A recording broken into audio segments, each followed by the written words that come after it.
Hey guys, Tyler with Lock Labs here. Today we're going to be showing you something brand new.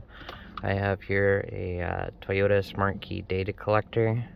We're sitting in a 2020 Toyota RAV4 on the new system, and we're going to be programming this vehicle without the need for Nastif. So to show you guys this process, here I have my beta software. This hasn't been released yet. Hopefully by the time this video releases, this will be released to the public. But you are going to need the data collector, this tool right here, and you're also going to need some proprietary keys. This will not work with a standard key. You're going to need a special key, and you'll need your KC501 as well to write the key. So just to show you guys the process, from the main menu at Toyota here, we're going to go to this option that says Toyota Collector.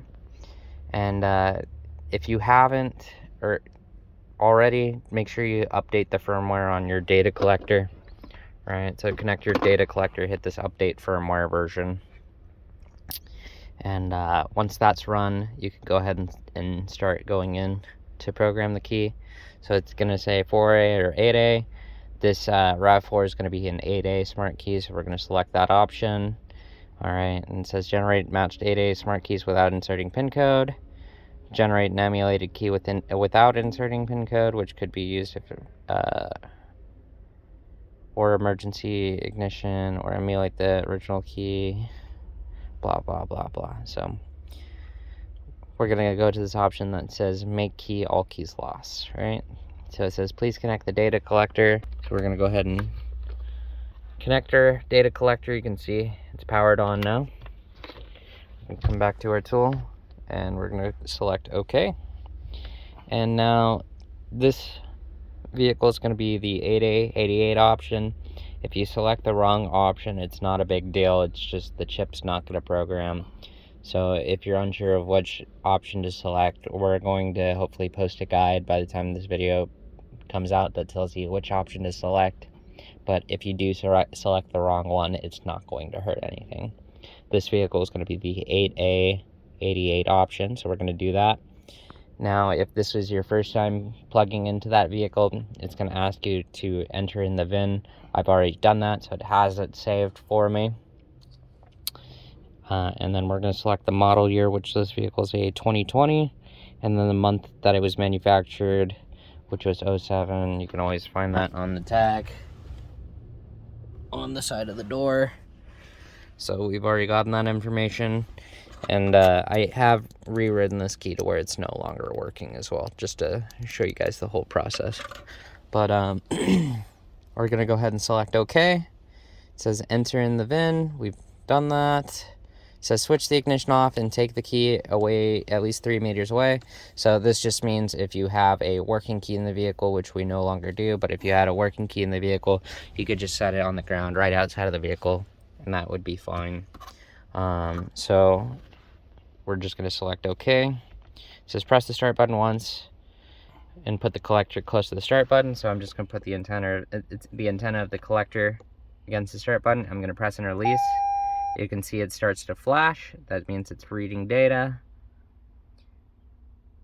And then once it completes reading the data, it's going to send it to a server. One more thing that I don't know if I mentioned, you do need to be connected to Wi-Fi for this. I do have this connected to my hotspot. And while we do that, this is going to be kind of a funky part. So there's these short range antennas in different places throughout the vehicle. The one that I was successful on was one under the middle seats back here. So I'm going to climb back there in just a second. We're going to use that option. So this frequency should be this 314.3, 312.1. I tried under pretty much all the other options. This is the only one that I was able to get to successfully work. And then this is going to be a SUV type trunk. And now it's going to have us go to one of those short range antennas. So I'm going to go to the one in the back. I'm going to hand the phone off to Andy here. So I'm going to have to lift the seat right here and stick the collector about 3-4 inches deep in there. And we're going to press the start button. So go ahead. Oh, it already did it? Oh, so we don't even have to press the start button. That's great. So you just have to find the antenna back there and hold the collector next to it for about 1 to 2 seconds, and it'll let you through. All right. And then we're going to disconnect our collector, connect our KC501, and I'm going to take the camera back here. Once we have it connected, we're just going to hit OK.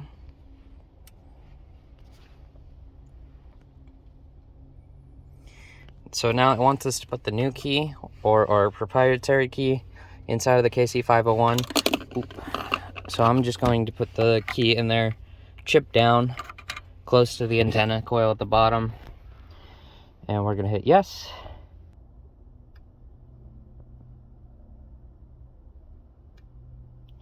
And it says key generated success. Please check to make sure that your remote's working. If it does not work, you can hit the no option here and basically rewrite the data to the remote. However,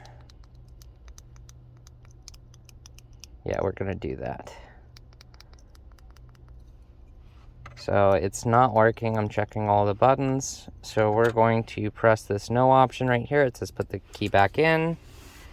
And one error that I found is sometimes when it fails to write this, it'll basically shut off the remote. So you just have to take the battery out of the remote and put it back in. We're hopefully going to get that fixed, but it's a pretty simple fix. Here, we just pop it out, pop it back in. I'm going to pop it out for about 2 seconds. Pop it back in, and the remote's back. And then we're just going to put that back in and hit, do you want to retry? Yes. Yes. It's going to rewrite the key. And our remote is now working. And if we go to start the vehicle, put our foot on the brake, press the start button. The battery's dead, but you can hear it attempting to crank. But the start button's coming on and off. The key is programmed, remote functions are working.